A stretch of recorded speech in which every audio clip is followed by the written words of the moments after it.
Kahit gaano kalakas si Yan Guangsheng, natalo pa rin siya sa isang atake. Muntik na siyang mamatay. Ang kalaban ay hindi man lang nakipag-usap kay Yan Guangsheng. Sa huli, ilang salita lamang ang iniwan. Malinaw na sa mata nito, wala ring kwalipikasyon si Yan Guangsheng na makipag-usap dito. Tanging siya lamang. Ang nakakatakot na boss na iyon ay hindi lamang nakipag-usap sa kanya, kundi gusto pang makipagkasundo sa kanya. Patunay ito na mayroon siyang sapat na kwalipikasyon. Tiningnan ni Jiang Yi si Lin Moyu at biglang nagsabi ng mga makahulugang salita, bibigyan kita ng isa pang payo. Huwag mong hayaang makita ng iba ang mga bagay sa loob ng kahon, lalo na ang putol na daliri. Masyado itong kaakit-akit, maaaring magdulot ito ng panganib sa iyong buhay. Kahit pa ang lahi ng tao, mga demonyo ng abyss, o lahi ng dragon, gagawin nila ang lahat para makuha ito. Natanto ni Lin Moyu ang bigat ng kanyang mga salita. Sinabi niya, makakaasa po kayo, tatandaan ko po ito. Nakipag-usap pa si Lin Moyu kay Jiang Yi ng ilang sandali. Nang mamatay si Jiang Yi, ang lahat ng kanyang banal na kapangyarihan, divine power, ay naging isang lihim na lugar, secret realm. Pinoprotektahan ang kanyang kaluluwa upang manatili itong walang hanggan.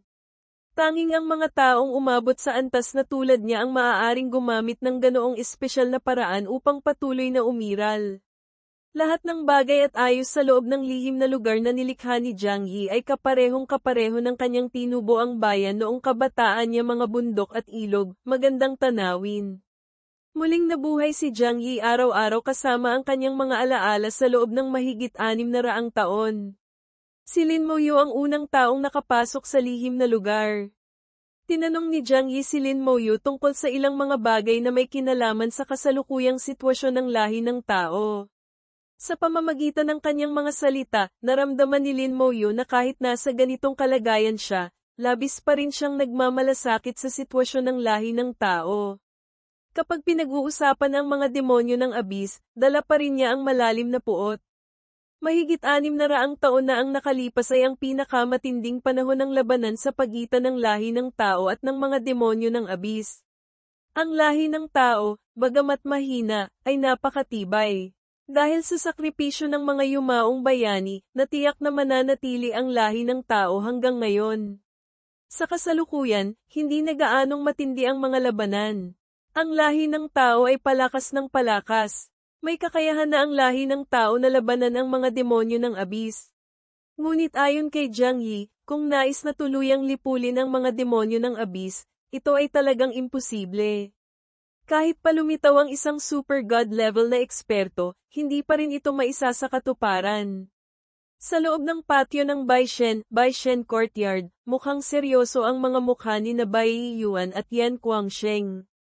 Hindi nila alam ang kasalukuyang sitwasyon ni Lin Moyu kaya medyo nag-aalala sila. Ang pinakamagandang tiya sa kanilang mga kamay ay naging walang lasa. Siguradong walang problemang kinakaharap si Xiao Yu, Little Yu, bulong ni Bai Yuan. Siyempre walang problema, agad na sagot ni Yan Guangsheng, ngunit ang kanyang mga salita ay tila medyo hindi sigurado. Kung tutuusin, ang lugar na pinasok ni Lin Moyu ay ang lihim na lugar na iniwan ni Jiang Yi mahigit 600 taon na ang nakalipas. Walang nakakaalam kung ano ang nasa loob nito. Kumunat ang noo ni Bai Yuan. Matandang Meng, ano sa tingin mo, bakit kailangang mag-iwan ni Jiang Yi ng isang lihim na lugar? Ang anino ng banal na tore ng Xia, Sacred Tower of Xia, sa kamay ni Meng Anwen ay walang tigil sa pag-ikot, naglalabas ng maningning na liwanag. Nakapikit ng mahigpit si Meng Anwen, tila may iniisip. Pagkaraan ng ilang sandali, tumigil sa pag-ikot ang banal na tore ng Xia. Binuksan ni Meng Anwen ang kanyang mga mata. Hindi pa patay si Jiang Yi. Ano, sabay na napatayo sina Bai Yuan at Yan Guangsheng. Hindi pa patay si Jiang Yi? Paano nangyari iyon? Sinabi ni Meng Anwen, huwag kayong maging excited, pakinggan niyo muna ako. Hindi naman sa ganap na hindi pa patay si Jiang Yi. Bagamat patay na ang katawan, buhay pa ang kaluluwa, nasa loob ng lihim na lugar na iyon. Bukod pa rito, napakaraming taon na ang lumipas, nagtatago pa rin si Jiang Yi sa loob ng bulwagan ng mga dungeon hall, umaasa sa kapangyarihan ng bulwagan ng mga dungeon para patatagin ang lihim na lugar. Naging hindi natural ang mukha ni Yan Guangsheng. Nagtanong siya, kung hindi pa siya patay, ano ang gustong gawin ni Jiang Yi? Biglang lumabas ang isang mapanganib na aura sa mga mata ni Bai Yiyuan. Sinabi niya, hindi kaya gusto ng taong iyon na agawin ang katawan, possess, body snatching. Narinig ko na may isang uri ng skill na maaaring sakupin ang katawan ng iba. Suminghal si Meng Anwen. Ano ang iniisip mo? Hindi ganoong klaseng tao si Jiang Yi. Batay sa kanyang mga nagawa, sa tingin ko malamang isa ng half-super god si Jiang Yi.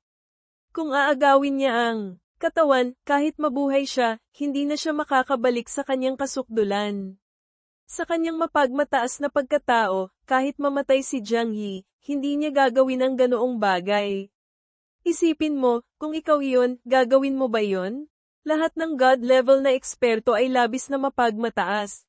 Umiling sina Bai Yiyuan at Yan Guangsheng. Hindi nila gagawin iyon. Kung gayon, ano ang gustong gawin ni Jiang Yi? Diyos lang ang nakakaalam. Kapag bumalik si Xiaoyu, tanungin natin siya. Pagkaraan ng ilang sandali, sunod-sunod na pagyanig ang lumitaw sa espasyo. Pagkatapos, isang pamilyar na aura ang naramdaman. Sabay-sabay nagaman ang mga mukha ng tatlo. Bumalik na si Lin Moyu. Nang makitang pumasok si Lin Moyu, bahagyang umubo si Bai Yiyuan at nagtanong, nakita mo ba si Jiang Yi? Hindi nakaramdam ng anumang kakaiba si Lin Moyu. Opo, nakita ko po siya. Nagpatuloy sa pagtatanong si Bai Yiyuan, may kailangan ba si Jiang Yi sa'yo? Guro, Senior Meng, mga ginoo, tingnan ninyo ito. Pagkasabi nito, inilabas ni Lin Moyu ang 2 kahon na ibinigay sa kanya ni Jiang Yi. Tamang bubuksan na niya ang kahon nang sabihin ni Meng Anwen, sandali. Pagkasabi nito, itinurong niya ang kanyang daliri sa langit. Biglang lumitaw ang banal na tore ng siya sa gitna ng himpapawid. Naglabas ang banal na tore ng siya ng mga sinag ng liwanag, bumalat sa buong patio ng Baishen. Pansamantalang isinara rin ang mga teleportation points. Sa sandaling ito, ang patio ng Baishen ay tila humiwalay sa mundo, naging isang dulikong Jian, independent space. Sinabi ni Meng Anwen, ang kahon na ito ay hindi ordinaryong bagay. Hindi ko rin makilala ang material nito. Nararamdaman kong ang nasa loob ay tiyak na hindi pangkaraniwan. Mas mabuting mag-ingat. Nagulat sina Bai Yiyuan at Yan Guangsheng. Sa kaalaman at propesyon ni Meng Anwen, iilan lamang ang mga bagay na hindi niya makikilala. Sinabi ni Bai Yiyuan, si matandang Meng pa rin ang maingat. Sinabi ni Yan Guangsheng, totoo nga, mas mabuti ang mag-ingat. Matapos maghanda, binuksan ni Lin Moyu ang kahon na naglalaman ng putol na daliri ng Diyos. Isang kakaibang aura ang lumabas mula sa kahon, agad na kumalat sa bawat sulok ng patio ng Baishen. Kitang-kita ang pagbabago sa kanilang mga mukha. Pagkatapos, nagkatinginan sila ng may hindi pagkakaintindihan. Kung hindi dahil sa pag-iingat ni Meng Anwen, malamang kumalat na ng malayo ang aura na ito. Maging ngayon, ang aura na ito ay may tendensyang lampasan ang selyo at kumalat pa. Bahagyang nagbago ang mukha ni Meng Anwen. Sinabi niya, pumasok kayo sa tore. Pagkasabi nito, naglabas ang banal na tore ng siya ng 3 sinag ng liwanag, sa isang iglap ay hinayla ang 3 papasok. Hindi lamang sila, kundi hinayla rin ito ang buong patio ng Baishen papasok. Ang lugar kung saan nakatayo ang patio ng Baishen ay agad na naging isang tiwangwang na lugar. Kumislap ang mga mata ni Meng Anwen.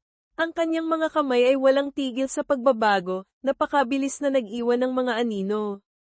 Mga selyong mahika, magic seals, na hindi maintindihan ni Lin Moyu ang lumipad mula sa kanyang mga kamay, bumalat sa bawat sulok. Matapos magpakawala si Meng Anwen ng mahigit 1,000 selyong mahika, saka lamang siya nakahinga ng maluwag. Pinatibay ko na ang espasyo, ginamit ang banal na tore ng siya para ihiwalay ito. Siguro ayos na, sa sandaling ito, nagulat ang mukha ni Yan Guangsheng. Sinabi niya, Aya. Ito nga talaga ang putol na daliri ng isang Diyos. Sinabi ni Bai Yiyuan ng may malalim na boses, akala ko ang mga Diyos ay nasa mga alamat lamang. Paano magkakaroon ng Diyos sa mundo? Natawa si Meng Anwen. Kaya nga sinasabi kong magbasa ka pa. Sinabi ko na sa iyo noon, ayaw mong maniwala. Ngayon, naniniwala ka na ba? Nagtanong si Lin Moyu, Guro, Senior Meng, ano po ba talaga ang mga Diyos? Mas malakas pa po ba sila kaysa sa mga God-level na eksperto? Sinulyapan ni Bai Yuan si Meng Anwen, sinenyasan siyang magsalita. Malinaw na hindi maipaliwanag ni Yan Guangsheng. Sinabi ni Meng Anwen, ang 2 taong ito, buong araw lang marunong makipag-away, wala nang ibang alam. Ang mga Diyos ay nahahati sa maraming uri. Karamihan sa mga Diyos ay kombinasyon ng maraming elemento, halimbawa, Diyos ng hangin, Wind God, Diyos ng apoy, Fire God. Kung gaano sila kalakas, mahirap sabihin. Kung tutuusin, wala pang nakakakita ng totoong Diyos. Ngunit mula sa putol na daliring ito, mukhang medyo magaling din ang mga Diyos. Tiningnan ni Bai Yuan ang putol na daliri. Sa tingin ko, hindi kasing galing ko. Ngunit ang kapangyarihan nito ay talagang nakakamangha. Pagulong na sinabi ni Yan Guangsheng, napakadalisay. Mas dalisay kaysa sa atin. Ang naramdaman ng dalawa ay kapareho ng naramdaman ni Lin Moyu. Ang aura na inilalabas ng putol na daliring ito ay hindi gaanong kalakas kaysa sa isang God-level na eksperto, ngunit ito ay napakadalisay. Naramdaman ni Lin Moyu na naramdaman na niya ang ganitong uri ng kadalisayan sa kung saan. Nag-isip siya ng matagal. Bigla, may naalala siya. Senior Yan, nararamdaman kong ang lakas na ito ay medyo katulad ng inyong killing intent, Saki. Parehong dalisay. Nang marinig ito ni Yan Guangsheng, tila may naunawaan siya. Bigla siyang tumawa ng malakas. Baliw na yan, ano na namang nangyayari sa'yo? Sigaw ni Bai Yuan. Medyo hindi rin maintindihan ni Meng Anwen. Ngunit si Yan Guangsheng ay baliw na tumatawa, halatang masaya siya. Tinapak niya ang balikat ni Lin Moyu. Xiaoyu, ang mga salita mo ay gumising sa taong nasa panaginip. Palagi kong iniisip na mas malaki ang killing intent, mas mabuti. Ngayon, mukhang hindi mas malaki ang mas mabuti, kundi mas dalisay ang mas mabuti. Ang mga salita ni Yan Guangsheng ay nagbigay realisasyon kina Bai Yuan at Meng Anwen. Si Lin Moyu ay hindi pa umabot sa kanilang antas, pansamantalang hindi niya maipaliwanag. Itinago na lamang niya ito sa kanyang puso. Mukhang may silbi pa rin ang putol na daliri ng Diyos na ito. Nag-isip sandali si Meng Anwen, sinabi ng may malalim na boses, hindi nakapagtataka kung bakit sinabi ni Jiang Yi na ang daliri ng Diyos na ito ay magiging dahilan para mag-agawan ang lahat ng God-level na eksperto. Hindi ito walang katwiran. Xiaoyu, may pag-uusapan tayo. Agad na sinabi ni Lin Moyu, ang daliri ng Diyos na ito, hindi ligtas kung nasa akin. Maaari ko po bang istorbohin si Senior Meng at siguro na itago ito para sa akin? Napatawa ng malakas si Meng Anwen. Ang sinabi ni Lin Moyu ay talagang magaling. Naging komportable silang lahat. Sa kasalukuyan, talagang hindi ligtas kung daladala niya ito. Nagtanong si Lin Moyu, Guro, Senior Meng, mga ginoo, tingnan ninyo naman po kung ano ito. Muling pinag-aralan ng 3 ang maliit na butil sa sumunod na kahon. Unang sumuko sina Bai Yuan at Yan Guangsheng, talagang hindi nila maintindihan. Nag-isip ng matagal si Meng Anwen, sa huli ay umiling din. Malawak ang mundo, hindi nauubusan ng mga kakaiba at mahahalagang bagay. Talagang hindi ko makilala kung anong kayamanan ito. Ngunit mukhang ito ay isang bagay na napakataas ang antas ng selyo. Sinabi ni Lin Moyu, pinakiusapan ako ni Jiang Yi na ibigay ito sa nilalang na iyon sa core area. Ano? Sumigaw ng kakaiba si Yan Guangsheng. Sa pagkakataong ito, hindi lamang si Yan Guangsheng, kundi maging si Meng Anwen ay hindi mapigil ang huminga ng malamig. Mas lalong nagalit ang mga mata ni Bai Yuan. Nagtanong siya, ano bang kabaliwan ang iniisip ng Jiang Yi na yon? Pinapanta ka sa taong iyon? Naghahanap ka ba ng kamatayan? Natanto ni Yan Guangsheng na sobra ang kanyang reaksyon. Ang kanyang instinct sa loob ng maraming taon ang nag-udyok sa kanya. Sa sandaling ito, nakabawi siya. Umubo siya ng 2 beses. Hindi, kami ang mamamatay kung pupunta kami, pero si Xiaoyu, hindi. Hindi maintindihang tiningnan siya ni Bai Yuan at Meng Anwen. Mabilis na ikinwento ni Lin Moyo ang kanyang karanasan sa loob ng Earth Core Dungeon.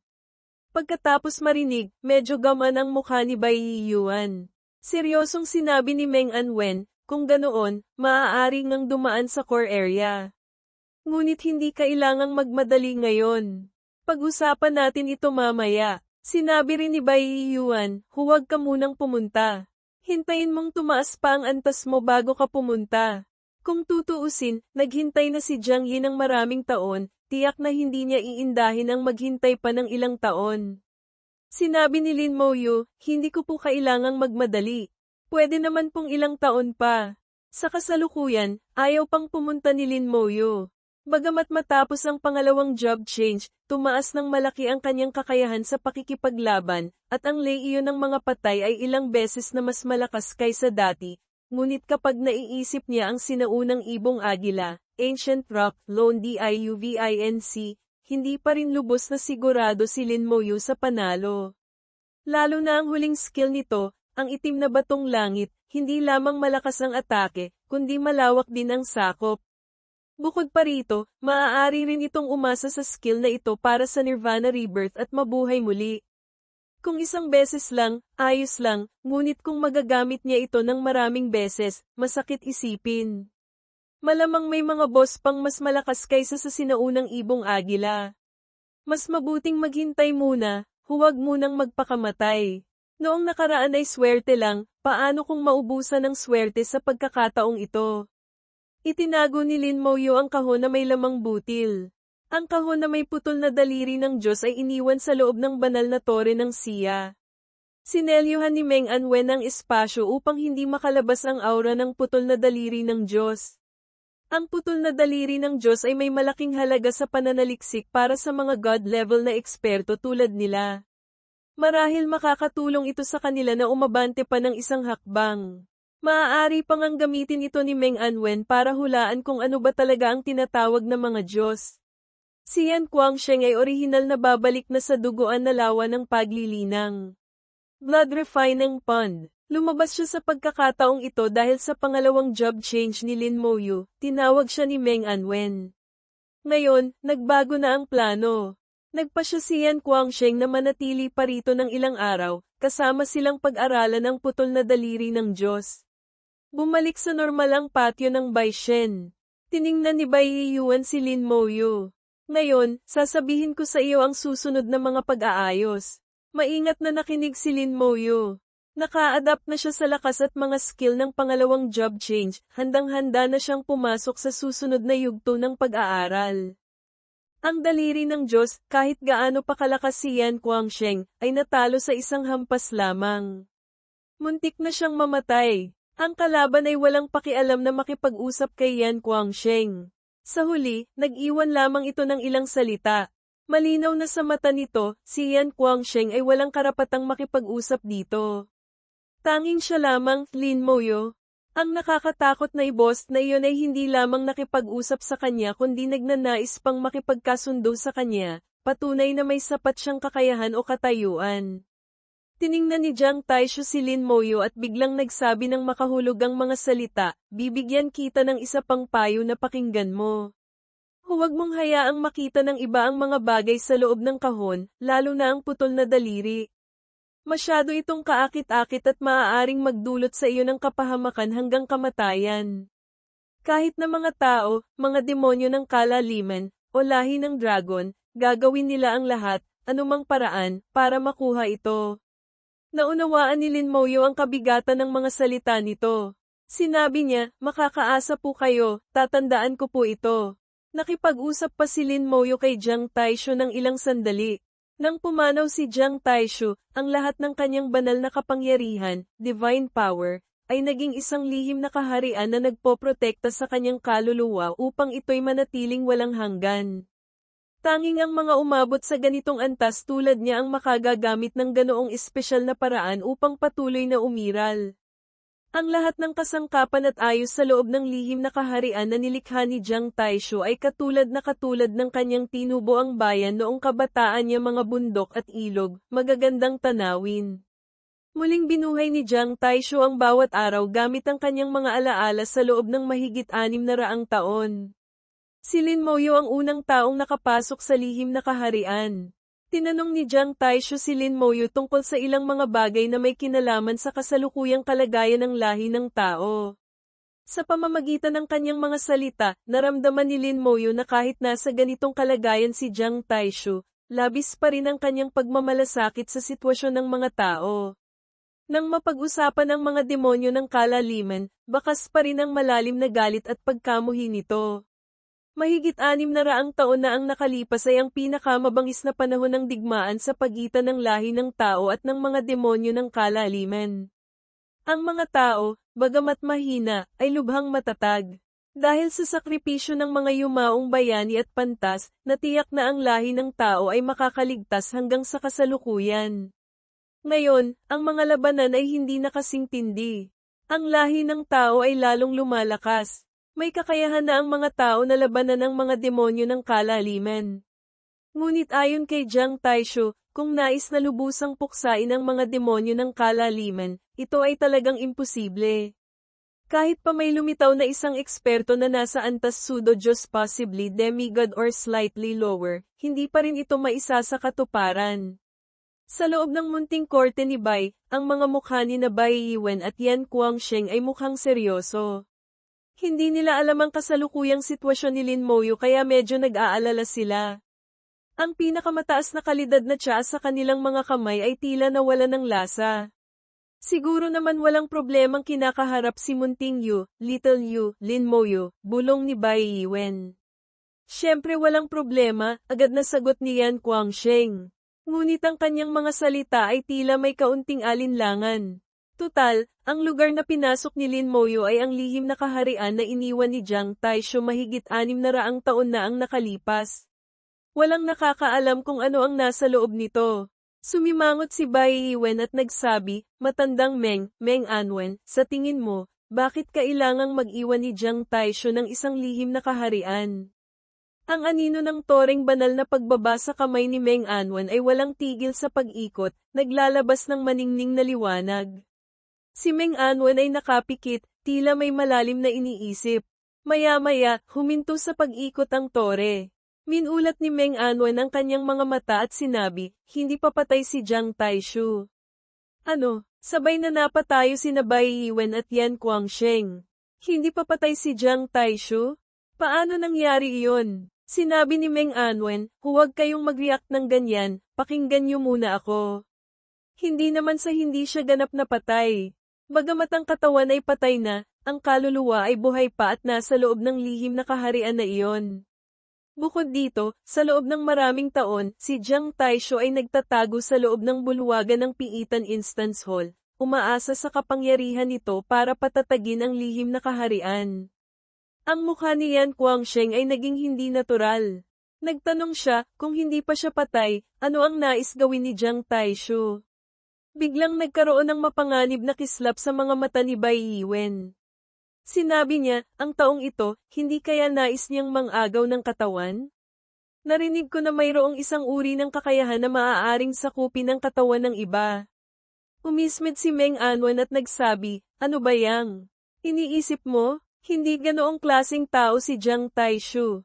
Batay sa kanyang mga nagawa noon, sa tingin ko malamang ay isa na siyang kalahating Diyos demigod. Kung mang-aagaw siya ng katawan, kahit mabuhay siya, hindi na siya makakabalik sa kanyang kasukdulan.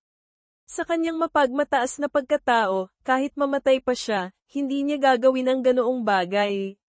Isipin mo, kung ikaw ang nasa kalagayan niya, gagawin mo ba yon?" Ang mga eksperto sa antas Diyos ay lubhang mapagmataas. Umiling sina Bai Yiwen at Yan Guangsheng. Hindi nila gagawin iyon. Kung gayon, ano ang nais gawin ni Jiang Taishu? Diyos lang ang nakakaalam. Hintayin nating bumalik si Munting Yu at tanungin natin siya. Maya-maya pa, nagkaroon ng mga pagyanig sa kalawakan. Pagkatapos, isang pamilyar na aura ang naramdaman. Sabay-sabay nagaman ang pakiramdam ng tatlo. Bumalik na si Lin Moyo. Nang makitang pumasok si Lin Moyo, bahagyang umubo si Bai Yiwen at nagtanong, "Nakita mo ba si Jiang Taishu?" Hindi nagtaka si Lin Moyo at sumagot, "Opo, nakita ko siya." Nagpatuloy si Bai Yiwen sa pagtatanong, "Ano ang kailangan sa iyo ni Jiang Taishu?" Guru Bai, Senior Meng, tingnan ninyo ito. Pagkasabi nito, inilabas ni Lin Moyo ang 2 kahon na ibinigay sa kanya ni Jiang Taishu. Sakto nang bubuksan na niya ang kahon, sinabi ni Meng Anwen, sandali. Pagkasabi nito, itinurong niya ang kanyang daliri sa langit. Ang toreng banal na pagbaba ay biglang lumitaw sa gitna ng himpapawid. Naglabas ito ng mga sinag ng liwanag, bumalot sa buong munting korte ni Bai. Pati ang mga transmission point ay pansamantalang isinara.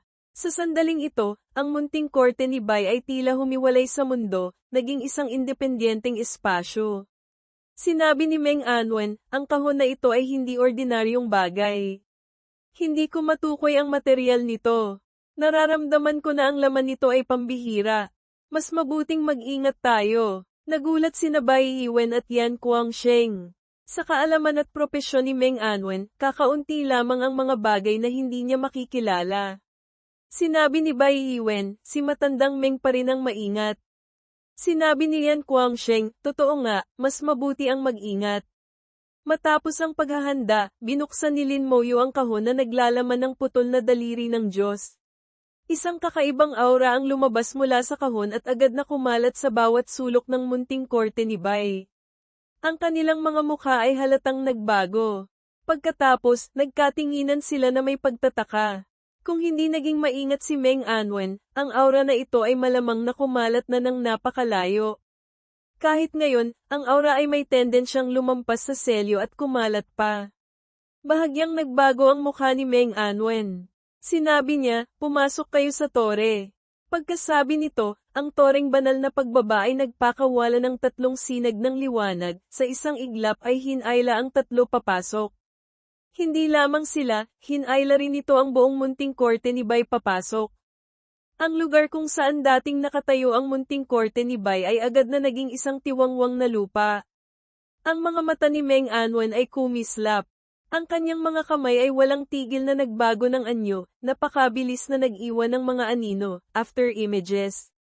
Mga selyong pangmahika magic seals na hindi maintindihan ni Lin Moyo ang lumipad mula sa kanyang mga kamay, bumalot sa bawat sulok. Matapos magpakawala si Meng Anwen ng mahigit 1,000 selyo, saka lamang siya nakahinga ng maluwag.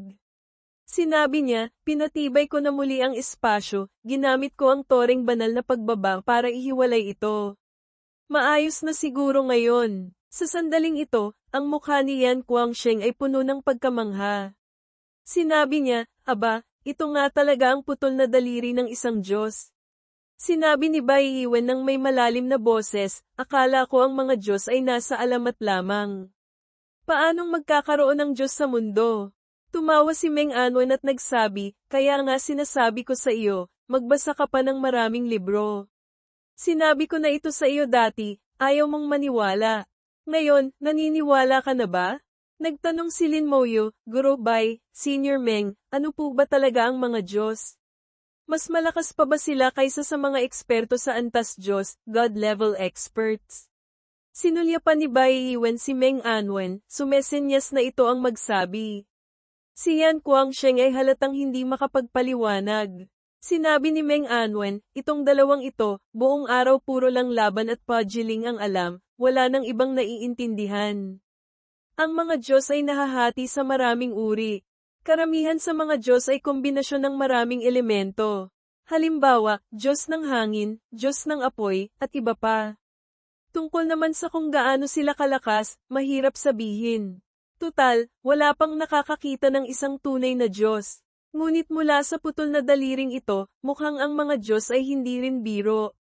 Tiningnan ni Bai Yiwen ang putol na daliri at sinabi, pakiramdam ko hindi ito kasing lakas ko. Pero ang kapangyarihan nito ay talagang kamangha-mangha. Pagulong na sinabi ni Yan Guangsheng, napakadalisay. Mas dalisay kaysa sa nararamdaman natin. Ang pakiramdam ng dalawa ay katulad ng kay Lin Moyo. Ang aura na inilalabas ng putol na daliri ay hindi naman gaanong mas malakas kaysa sa isang eksperto sa antas Diyos, ngunit ito ay lubhang dalisay. Naramdaman ni Lin Moyo na naramdaman na niya ang ganitong uri ng kadalisayan dati. Nag-isip siya ng matagal, at biglang may naalala. Sinabi niya, Guru Yan, pakiramdam ko ang lakas na ito ay medyo katulad ng inyong killing intent. Parehong dalisay. Nang marinig ni Yan Guangsheng ang sinabi ni Lin Moyo, tila may naunawaan siya. Bigla siyang tumawa ng malakas. Yan baliw. Ano na namang sampung mo? Sigaw ni Bai Yiwen. Si Meng Anwen ay medyo naguguluhan din. Tawa ng tawa si Yan Guangsheng, halatang masaya siya. Tinapat niya ang balikat ni Lin Moyo at sinabi, Munting Yu, ang mga salita mo ay gumising sa taong nasa panaginip. Palagi kong iniisip na mas malakas ang killing intent, mas mabuti. Ngayon, mukhang hindi pala mas malakas ang mas mabuti, kundi mas dalisay ang mas mabuti. Ang mga sinabi ni Yan Guangsheng ay nagbigay realisasyon kina Bai Yiwen at Meng Anwen.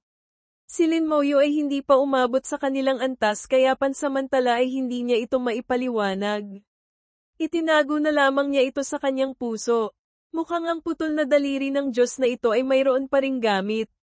Nag-isip si Meng Anwen sandali, at sinabi ng may malalim na boses, hindi katakataka na sinabi ni Jiang Taishu na ang daliring ito ng Diyos ay magiging dahilan para pag-agawan ito ng lahat ng eksperto sa antas Diyos. May katwiran nga. Munting Yu, may pag-uusapan tayo. Agad na sinabi ni Lin Moyo, ang daliring ito ng Diyos, hindi rin ligtas kung nasa akin. Maaari ko po bang ipahawak muna ito kina Senior Meng at Guru Bai para may tago? Tumawa ng malakas si Meng Anwen. Ang sinabi ni Lin Moyo ay talagang magalang at nakakagaan ng loob.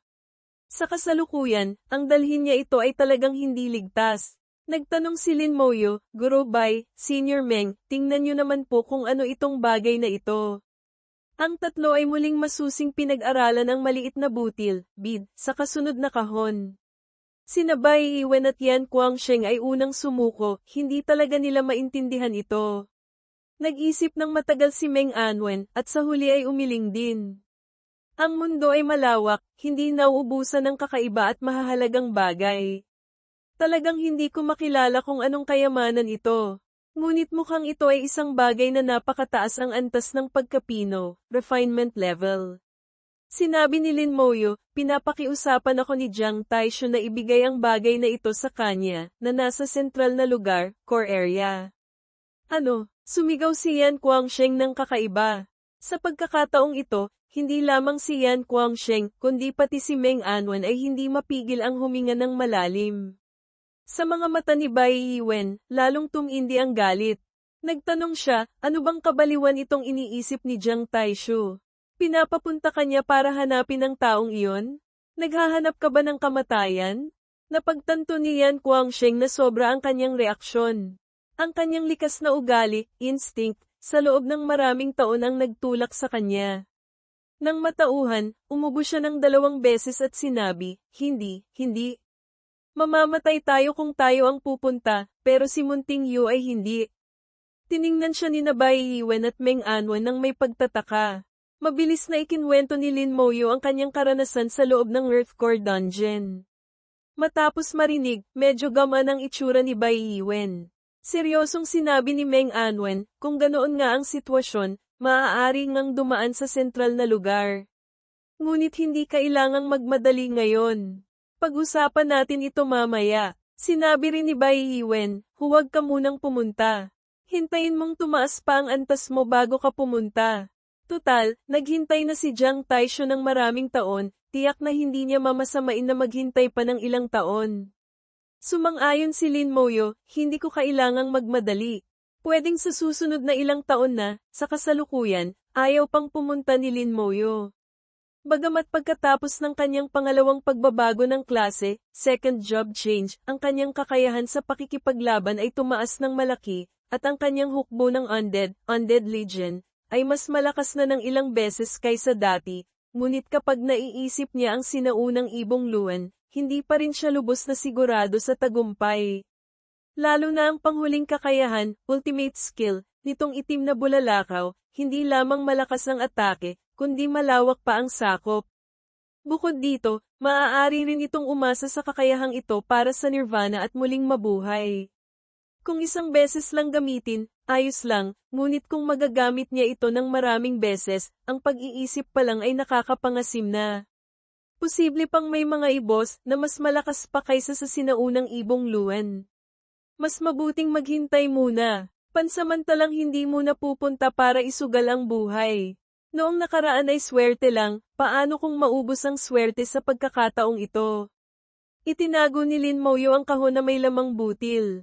Ang kahon na may putol na daliri ng Diyos ay iniwan sa loob ng toreng banal na pagbaba. Sinelyuhan ni Meng Anwen ang espasyo upang hindi makalabas ang aura ng putol na daliri. Ang putol na daliri ng Diyos ay may malaking halaga para sa pananaliksik para sa mga eksperto sa antas Diyos tulad nila. Marahil ay makakatulong ito sa kanila na umusad pa ng isang hakbang. Maaari pang ang gamitin ito ni Meng Anwen para mahulaan kung ano nga ba talaga ang tinatawag na Diyos. Si Yan Guangsheng, na likas na baliw, ay bumalik sa kanyang blood pool para magsanay. Sa pagkakataong ito, lumabas siya dahil sa pangalawang pagbabago ng klase ni Lin Moyo, dahil tinawag siya ni Meng Anwen. Ngayong nagbago na ang plano, nagpa siya si Yan Guangsheng na manatili muna ng ilang araw para makasama silang pag-aralan ang putol na daliri ng Diyos. Ang munting korte ni Bai ay bumalik sa normal. Tiningnan ni Bai Yiwen si Lin Moyo at sinabi, "Ngayon, sasabihin ko sa iyo ang mga susunod na plano." Maingat na nakinig si Lin Moyo. Naka-adjust na siya sa lakas at mga kakayahan ng kanyang pangalawang pagbabago ng klase, handang-handa na para sa susunod na yugto ng pag-aaral. Tinanong siya ni Siyazo, "Kung ganoon, sa pamilya ninyo, hindi ba lahat kayo ay mga profesional na nasa antas alamat, legendary tier?" Ngumiti si Feng Ziyo na parang simple at sinabing, "Siyempre hindi. Ang mga miyembro sa pamilya ko ay karaniwang nagising lang bilang ordinaryong manggagamit ng espada, swordsman. Ang makapagpagising bilang banal na manggagamit ng espada, divine swordsman, ay hindi marami." Sa pamilya ni Feng Ziyo, kung may isang nagising bilang ordinaryong manggagamit ng espada, kahit pa may suporta ng dugo, bloodline, ang pinakamataas na maitutulong nito ay ang maging banal na manggagamit ng espada, Holy Swordsman, sa ikalawang pagbabago ng trabaho, second job change. Ang ma-promote mula sa ordinaryong trabaho patungo sa trabahong nasa antas alamat, legendary tier, ay mahirap. Tanging ang banal na manggagamit ng espada tulad ni Feng Ziyo ang 100% na siguradong magiging propesyonal sa antas alamat. Maaari pang ang sumailalim sa pag-angat ng trabaho, job ascension, transcendence, tumalon mula sa bihirang antas, rare tier, patungong gitnang antas alamat, mid-legendary tier. May bahid ng paghanga sa mga mata ni Zuo Mei. Sinabi niya, "Kung gayon, sa hinaharap, posibleng maging propesyonal ka sa gitnang antas alamat." Tumango si Feng Ziyo, "May tiyak na posibilidad, pero hindi mataas. Masyadong mahirap ang pag-angat ng trabaho." Pag-ulong na sinabi ni Siyazo, "Kumusta na kaya si Lin Moyo? Malapit na rin ang oras para sa kanyang pagbabago ng trabaho. Magagawa kaya niyang makamit ang pag-angat ng trabaho?" Sinabi ni Feng Ziyo, "Naging banal na general, divine general, na siya. Ang pag-angat ng trabaho ay marahil hindi na ganoon kahalaga sa kanya, di ba? Sa buong imperyong ito, hindi marami ang banal na general. Mas bihira ang mga banal na general kaysa sa mga propesyonal sa gitnang antas alamat.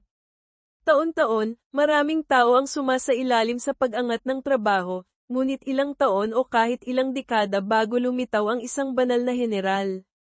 Nang maisip na ang kanyang kaklase ay naging isang personalidad na kasing antas ng banal na general, habang siya ay nasa antas 28 pa lamang ngayon, nagngangalit ang mga ngipin ni Siyazu sa inis. Nais niyang sunggaban si Lin Moyo at kagatin ito ng ilang beses. Biglang tumingin si Zuo Mei sa unahan at nagsabi, "Si Lin Moyo." Nang marinig ito, lumingon sila at nakita, hindi kalayuan, si Lin Moyo na dahan-daang naglalakad palapit. Ang liwanag sa kanyang katawan ay napakasilaw, malinaw na natapos na niya ang pag-angat ng trabaho, o ang proseso ng second job change. Ngunit ang liwanag sa kanyang katawan ay parang nagliliyab na araw, siya lamang ay sapat na para takpan ang liwanag ng lahat ng iba pa. Ang mga mata ng lahat ngayon ay nakatuon kay Lin Moyo. Dala ang maningning na liwanag, lumapit si Lin Moyo. Ang lilang tsapa, badge, sa kanyang balikat ay nagniningning din ng maliwanag. Lahat ng sundalo ay humarap kay Lin Moyo, yumuko, at sumaludo. "Banal na general," sigaw ng mga sundalo. Ang kanilang mga boses ay umalingaw-ngaw hanggang langit. Ang kanilang mga mata ay puno ng sigasig at paghanga. Ang banal na heneral ang pinakamataas na layunin na hinahabol ng mga sundalo, kabilang na ang kuya ni Feng Ziyu. Ang mga mata nito, nang tumingin kay Lin Moyo, ay puno rin ng sigasig tulad nila. Tumango si Lin Moyo sa kanila, pagkatapos ay nagpatuloy patungo sa tore ng banal na pagbaba, THNH. Ang mga patong ng enerhiya na bumabalot sa labas ng tore ay parang malalakas na alon ng dagat. Kusa silang tumabi sa magkabilang gilid, nagbigay daan para kay Lin Moyo. Lahat ng tao ay nakatingin habang si Lin Moyo ay pumapasok sa tore ng banal na pagbaba. Walang sinumang nang ahas magsalita ng marami.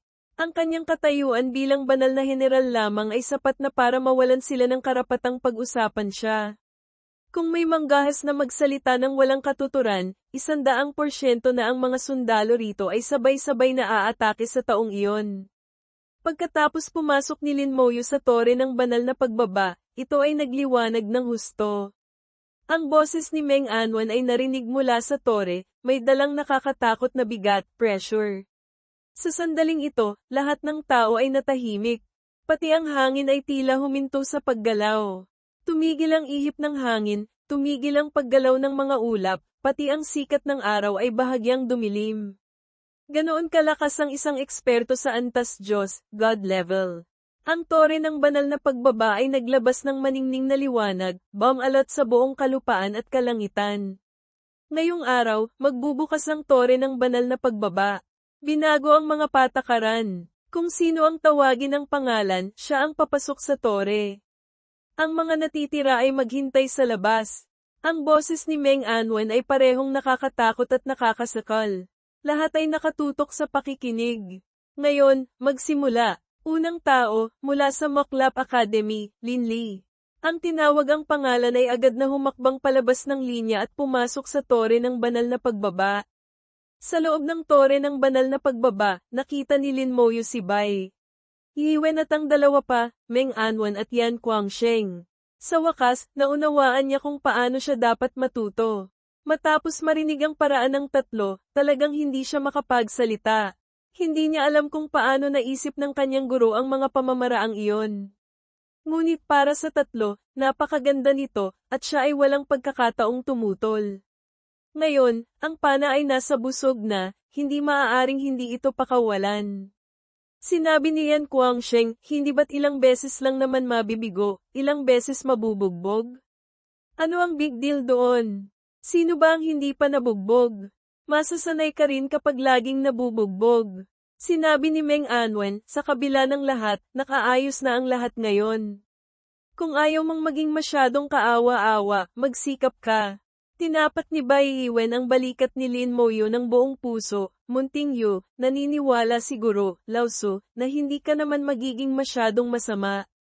Ang unang pumasok sa tore ay isang salamangkero ng elementong tubig, water element mage.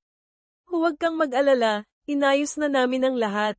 Dahil narito na ang sitwasyon, napilitan lang si Lin Moyo na tanggapin. Umupo siya ng naka-cross-legged. Nagpakawala si Meng Anwan ng isang sinag ng liwanag na tahimik na pumasok sa katawan ni Lin Moyo. Pumikit si Lin Moyo, at ang kanyang kamalayan ay unti-unting nawala. Pumasok si Lin Li sa tore ng banal na pagbaba. Sa unang pagkakataon niyang makapasok, ang kanyang puso ay puno ng pagkausisa. Sa loob ng malaki at maringal na toreng ito ay nakapaloob ang maraming kasaysayan ng imperyo. Naramdaman niya ang kabanalan at pagkadyos ng lugar na ito. Sa kanyang unang pagbabago ng trabaho, siya ay isang bihirang antas na salamangkero ng alon, rare tier wave mage. Pagkatapos ng ikalawang pagbabago ng trabaho, naging salamangkero ng alon, wave mage, siya, nasa antas 45 na ngayon, lubos na sanay sa kanyang iba't ibang kakayahan. Sa pagkakataong ito, nalampasan din niya ang lahat ng paghihirap at nakuha ang bihirang tiket para makapasok dito. Pagkapasok sa tore, isang hindi nakikitang bigat ang dumagan sa kanya. Ang mga katangian, attributes, ay agad na bumaba. Bawat mataas na antas na kakayahan, skill, ay mabilis ding naselyuhan. Sa isang iglap, bumalik siya sa estado noong nasa antas 1 pa lamang. Hindi nagpanik si Lin Li. Alam na alam niya na hindi siya mapapahamak sa loob ng tore ng banal na pagbaba. Ito ay bahagi lamang ng pagsubok. Mga patakaran ng pagsubok, talunin ang kalaban sa harapan. Mas maraming matalo, mas mataas ang puntos. Isang maringal na boses ang umalingaw-ngaw sa tainga ni Linli. Napakasimple ng mga patakaran, lahat ay maiintindihan ito. Sa hindi kalayuan, nakatayo ang kalaban ni Linli. Ang dalawang panig ay pinaghihiwalay ng isang patong ng harang, barrier. Hindi pa opisyal na nagsisimula ang pagsubok. Sa pamamagitan ng harang, nakita ni Linli ang kalaban. Isang panak-at-uwak, scarecrow, puppet. Hindi niya alam kung anong antas ng lakas nito. Sa kasalukuyan, pinababa ako sa antas 1. Ang kalaban ay marahil hindi rin masyadong malakas. Nag-alinlangan si Linli sa kanyang puso, buong katawan ay nakatensyon, handa nang lumaban. Sa kabilang panig ng harang, ang kamalayan ni Lin Moyo ay napunta sa panak-at-uwak. Sa kasalukuyan, nasa antas 1 din siya. Mayroon din siyang mga kakayahan at katangian na katulad ng kay Linli. Sa sandaling ito, naging isa siyang salamangkero ng alon. Tinitingnan ng mga hindi pamilyar na kakayahan, naisip niya ang sinabi ni Bai Yiwen, ang pinakamahusay na paraan upang maunawaan ang isang trabaho ay ang maging mismong trabaho na iyon. Sinamantala ni Meng Anwen ang pagbubukas ng tore ng banal na pagbaba, kung saan daan-daang propesyonal ang dumating, para hayaang magsanay si Lin Moyo. Ginamit niya ang tore upang kopyahin ang mga kakayahan sa trabaho ng bawat isa, ginawa silang mga manika, puppets. Kinokontrol ni Lin Moyo ang manika para labanan ang kalaban. Isang labanan ng parehong trabaho, parehong antas. Sa gitna ng laban, masasanay siya sa mga kakayahan, mauunawaan ang mga paraan ng pakikipaglaban ng mga bagong trabaho. Sa simula, dahil hindi pa sanay, tiyak na makakatanggap siya ng pambubugbog. Kahit na kinokontrol ni Lin Moyo ang panak-at-uwak, nararamdaman din niya ang sakit. Sa pormasayo na inayos ni Meng Anwen, maliban sa aktwal na pagkamatay, ang lahat ng iba pa ay katulad ng sa totoong tao. Kanina lang nalaman ni Lin Moyo ang trabaho ni Meng Anwen, antas Diyos na dalubhasa sa pormasayon, God-level array master. Ang iba't ibang uri ng pormasayon ay hindi mahirap para kay Meng Anwen. Inalis ang mga gumugulong isipan, natural na naunawaan ni Lin Moyo na may sariling katwiran ang pagsasaayos na ito. Ang tatlo, Bai Yiwen, Meng Anwen, Yan Guangsheng, ay nagpakahirap para sa kanya, hinayaan ng isang grupo ng pinakamahuhusay na henyo sa imperyo na pumunta para siya ay makapagsanay. Kung hindi pa niya sasamantalahin ang pagkakataon, sayang naman. Ang maging isang eksperto sa antas Diyos ay napakahalagang hakbang. Inulit ni Lin Moyo ang mga salitang sinabi. Noon ni na Meng Anwen. Kung gayon, hayaan ko kayong maging mga hasaan, whetstones, ko. Nawala ang harang.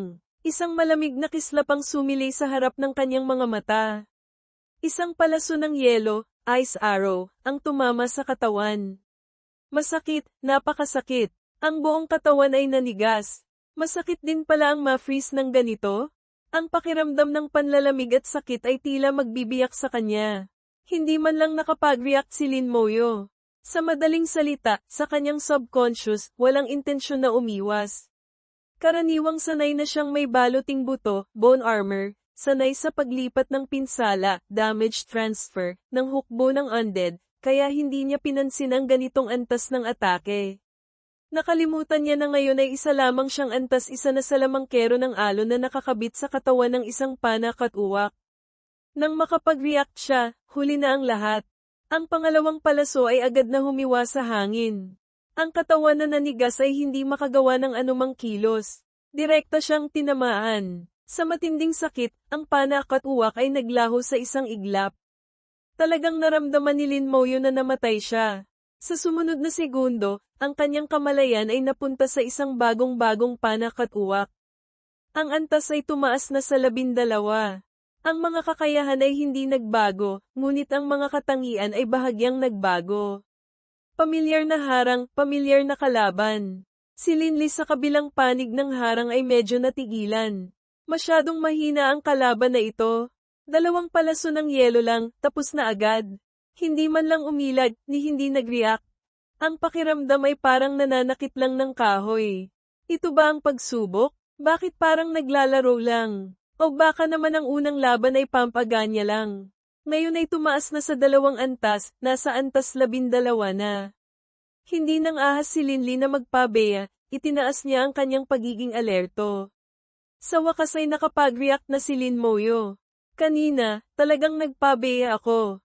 Kailangang itapon ang lahat ng dating paraan ng pakikipaglaban. Sa kasalukuyan, ako ay isang salamangkero, isang antas 12 na salamangkero. Walang hukbo ng undead, walang baluting buto, walang paglipat ng pinsala. Makakatanggap lang ako ng 2 hanggang 3 atake. Walang tigil na pinaalalahanan ni Lin Moyo ang sarili. Nagsimula siyang mag-adjust sa kanyang bagong katauhan. Nawala ang harang. Nagsimula muli ang ikalawang laban. Isang palaso ng yelo ang humiwa sa hangin. Sa pagkakataong ito, agad na nag-react si Lin Moyo, mabilis na tumabi. Kasabay nito, itinuro niya ang kanyang daliri, inactivate ang isang skill, naghagis ng isang palaso ng yelo.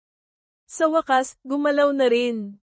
Talagang pampaganya lang kanina. Nakita ni Linli na nagsimula ng gumanti si Lin Moyo, naramdaman niyang tama ang hula niya. Ngayon na ang tunay na pagsubok. Kaya lang, ang pagkaasinta, accuracy, ng palaso ng yelo ng kalaban ay medyo malayo. Ang palaso ng yelo ay hindi tumama sa kanya, bagkus ay dumaan lang sa kanyang tabi at naglaho. Nagtaka si Linli, ngunit hindi tumigil ang kanyang kamay. Hindi marami ang skills ng isang antas 12 na salamangkero ng alon. Paulit-ulit lang ang ilang skills. Wala man lang pananggalang na mahika, magic shield. Sunod-sunod niyang ginamit ang kanyang mga kakayahan. Biglang napunta si Lin Moyo sa isang dehadong posisyon, passive state, nahihirapang umiwas. Sa huli, matapos ang sunod-sunod na pag-iwas sa ilang atake, nagkaroon ng pagkakamali. Hindi siya nakaiwas, at sinamantala ni Linli ang pagkakataon. Nakahumi si Lin Moyo mula sa sakit, naging isang antas 14 na salamangkero ng alon. Masyado na akong sanay sa paglock ng target ng apoy ng kaluluwa, soul flame, pati na rin sa pangmaramihang pag-atake, AoE attack, ng mga sibat na buto, bone spears. Ang palaso ng yelo ay nangangailangan ng pagtama sa target, pati ang bola ng tubig, water ball, sa likod ay kailangan ding tumama sa target. Mas mabilis ang palaso ng yelo kaysa sa bola ng tubig, pero mas mabilis ang pag-ikot ng bola ng tubig. Maaaring magsuportahan ang dalawa. Walang tigil na sinusuri ni Lin Moyo ang kanyang mga pagkakamali, nagsasagawa ng pagwawasto. Ang oras ng paghihintay ay hindi nagtagal, 1 minuto lamang. Nakapagbuod lang si Lin Moyo ng pangkalahatang ideya nang magsimula na naman ang bagong laban. Sa pagkakataong ito, si Lin Moyo pa rin ang natalo, ngunit mas mahusay na kumpara sa nakaraan. Pinanood ng 3 sina Meng Anwen ang buong proseso, inoobserbahan ang bawat pagbabago ni Lin Moyo. Lubos na nasisiyahan si Bai Yiwen sa ipinapakita ni Lin Moyo. Hindi masama, hindi masama. Napakabilis ng pag-unlad ni Munting Yu. Tumango si Yan Guangsheng. Mas malakas kaysa sa iyo noon. Malamig na umismed si Bai Yiwen. Hindi ba't mas malakas siya kaysa sayo? Ang dalawa ay talagang hindi magkasundo. Bagamat hindi na sila nagsusuntukan tulad ng dati, hindi pa rin maiwasan ang ilang pagtatalo. Mahinahong sinabi ni Bai Yiwen, naniniwala ako sa kakayahan sa pag-unawa ni Munting Yu. Kaya lang itong sunod-sunod na kabiguan, hindi ko alam kung makakasira ito sa kanyang tiwala sa sarili. Tutal, si Lin Moyo ay palaging matagumpay, sunod-sunod na gumagawa ng kasaysayan, tila hindi pa nakakaranas ng lasa ng kabiguan. Ngayon, ang sunod-sunod na kabiguan ay maaaring talagang makasira sa tiwala sa sarili. Umiling si Meng Anwen. Hindi mo ba nakikita ang pagsisikap ni Munting Yu? Kapag nagsikap siya ng husto, ano ang kabuluhan ng kaunting dagok na iyon?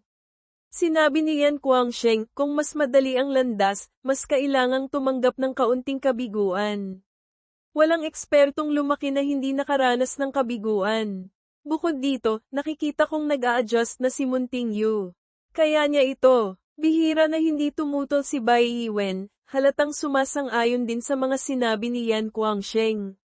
Sa loob ng pagsubok, nagsimula na naman ang isang bagong laban.